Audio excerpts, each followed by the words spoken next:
weren't coming from your higher self. Those doubts weren't based in truth.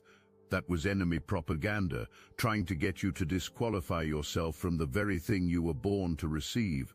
Now they're in panic mode. They're realizing their plan failed spectacularly.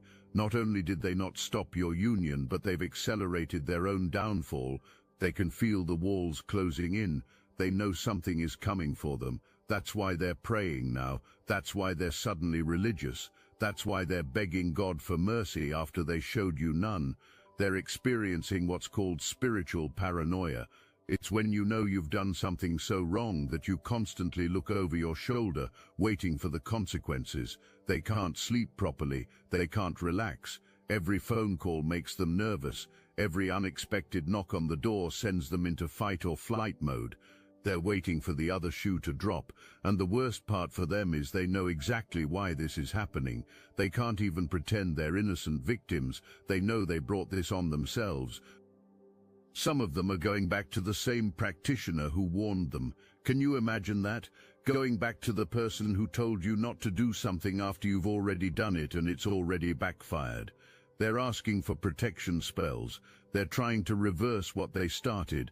They're looking for any spiritual loophole that will get them out of the mess they created. But here's the hard truth. Some things cannot be undone. Some lines once crossed cannot be uncrossed. Some karmic debts are so severe that only time and suffering can balance the scales. They tried to steal your destiny. They attempted to take what was meant for you and claim it as their own. That's not just jealousy, that's spiritual theft. And the penalty for stealing from the chosen is not something any human practitioner can negotiate away. Let me tell you what's happening to them right now. One of them is dealing with conflict within their own circle. The very people they collaborated with are now turning on each other. Blame is being thrown around. Fingers are being pointed. Someone is saying it was someone else's idea. They're fracturing from the inside out. This is what happens when a group comes together for darkness instead of light.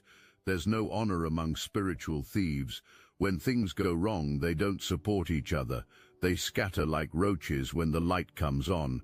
The energy that was supposed to bind them in their mission against you has now become the toxicity tearing them apart. They're arguing about who's responsible for the backfire. They're fighting about what to do next. And in their chaos, they're creating even more negative karma for themselves. There's also someone in that group who's experiencing deep regret. They're the one who probably got pulled into this against their better judgment. They were manipulated by someone more dominant. They were convinced